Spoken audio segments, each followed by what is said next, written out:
Hello, welcome to Films Under Your Bed. I'm Wesley McCraw. I'm an indie author. Today I'm reviewing Predator, Killers of Killers.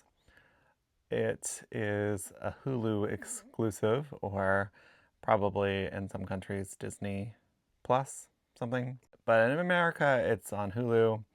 It is an animated film, animated with Unreal Engine, which is usually used to make video games, but this is one of the first films that uses Unreal Engine.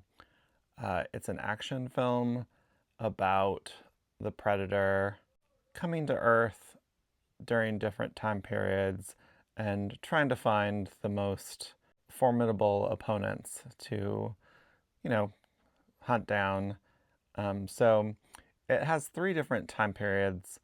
One Viking, another is ninja samurai Japan, and the third is like about a fighter pilot in World War II. Mainly what I wanted to say about this movie is that it's a super great action film for a lot of reasons. One, it's very inventive on how it constructs its action sequences using various elements such as sound design, camera work. Even though it's virtual camera work of animation, it still uses a lot of live action film techniques to capture a lot of the action. Another thing is that it's constantly coming up with fresh and new concepts for how the action plays out.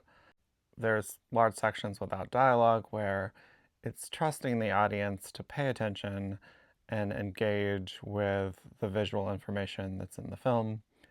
I thought that this is a super strong action film. My light is doing weird things, bouncing off the car.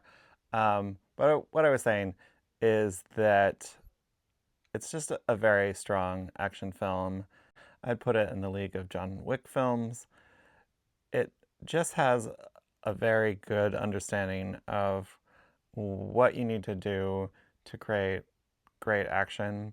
It can't just be about explosions or impressive stunts or things like that.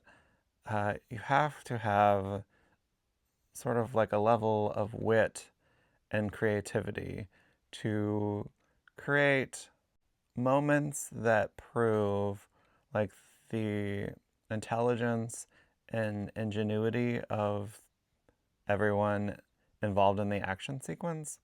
So in this movie, they often use elements of their surroundings or combining things, because part of what the concept of Predator is about is the Predator being stronger and more powerful than their human adversaries by like leaps and bounds. So no matter if you're Arnold Schwarzenegger or a Native American girl, you're still going to have to come up with a more creative and intelligent way to battle the Predator, because your muscles won't really matter. Your intelligence and creativity is what will make it so that you can take out the Predator. And this gives three examples of humans taking out predators in intelligent, creative ways that they're definitely a stretch for how amazing these humans are at fighting the Predator. But it is an action movie, and you suspend your disbelief and go with it because you want to see the humans outwit the Predator.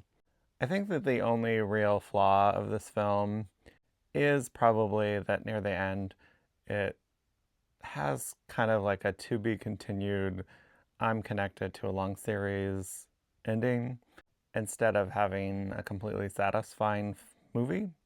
But that doesn't really undermine all of the great action that you saw to get up to that point. I'm very excited about the next Predator movie. I enjoyed Prey. I have even higher hopes for Predator Badlands, I think it's called. So this in-between movie was definitely worth my time, and I think it's definitely worth your time. Thanks for listening to this review. I will have more reviews very soon. I dropped out a little last month because of jury duty and I went on vacation, so I'm getting back to it. Sorry I couldn't post much for Pride, but I'll try to make up for it this month. Thanks.